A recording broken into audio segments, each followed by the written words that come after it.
Antena Zagreb.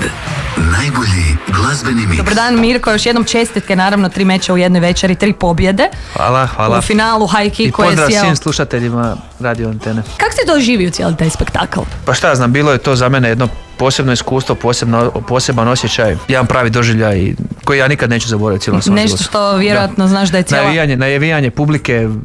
Prvi put sam osjetio da cijela dvorana doslovce na nogama nakon u finalu kad sam pogodio Lunda nogom u glavu i kad bi sudac brojao, to nikad nisam doživio. Ne radi danas firma jer svi gledaju Mirka. Bili ti, dragi moj Mirko, da, zaplesao malo s našom producenticom Aleksandrom koja se negdje sakrila, ali je cijelu noć vježbala ples? ni pod razno. A daj mi, zašto? Pa ne znam, kad si plesao? Jel znaš plesat? Zadnji put sam plesao na dan svadbe i to onaj ples što sam morao odplesat. To je negdje prije 10 godina bilo, 11.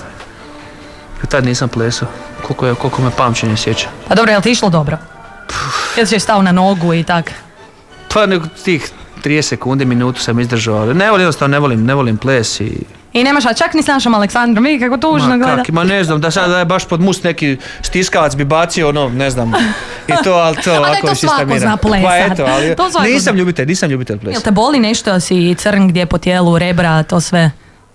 Pa pomalo bojim se, da, ali više vučem ozljede koje sam zaradio uoči same borbe natjecanja. Na sami dan borbe sam se probudio u bolovima, bio sam zaista u depresiji.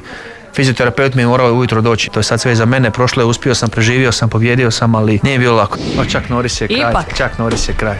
Je li Mirko Filipović pravi muškarac? Bi li nam učinio jednu drugu uslugu? Evo, Trpimir je donio već.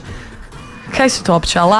Alati. Evo, pred tobom kutija s ključevima, pa bi te ja molila da mi dodaš imbus. Imbus ključ. Sad čekajte, ja nemam pojma kak imbus izgleda. Ima i ovdje? Ima ćete da skuža. Imbus to bi treba... Ne, samo malo to. Nema pojma šta je.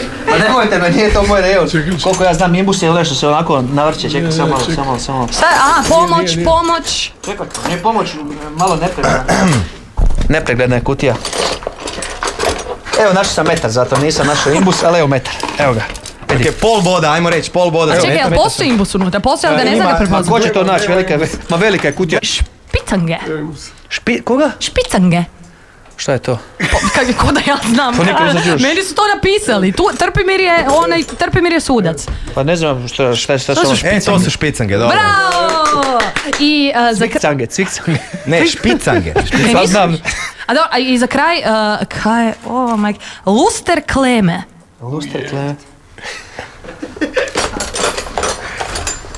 Nemam pojma, pa vjerojatno nešto. Nemoj ti menadžer, ništa, da ne ispadne ja. Pa ako će emisija potraja do 6 popodne, ja ću naći. Ok, luster kleme vjerojatno ne našao. Nisam čovjek od ovih tih alata. Nema šans. Šta je to? To meni kao kompjuterski čip izgleda. Pa ili ti luster kleme. Znači kaj, ne popravljaš doma baš, ne snalaziš se s tim? Pa da budem iskren, ne. Kad treba popeti, ona žena se uhvati toga. Nisam na životu sjelacu promijenio i to volim kad nešto... Znam osigurač podići kad ako slučajno izbije, ali to znam naći. Razvodnu kutiju i podići osigurač, ali... Dosta je to, pa šta? To je. Ne moram sve znati. Dobro, bitno je da neko u kući zna, ne? Da, pa naravno. To je ono najbitnije. I treći izazov, dragi Mirko. Preživljavanje u divljini. Možeš li preživjeti samo... Hoće biti smiješno. Možeš li preživjeti samo s lukom i strijelom i uloviti si obrok? Za potrebe ove točke navukao je čovjek s tim zeca, iako čujem da to radi i inače. Luk i strijela, sve spremno. I moraš ga mislim, Slušaj, nisam ručak si osigurat. Nisam možda John Rambo, ali u svakom slučaju me ne bi ni prvi mraz ubio. Tako da bi se sasvim sigurno snašao. Sad ću mi upucat zec, samo malo. Zec će se mrdati, evo. Ajde, skači! Čekaj, idemo gdje je najbolje u glavušu. Antena Zagreb. Najbolji glazbeni miks.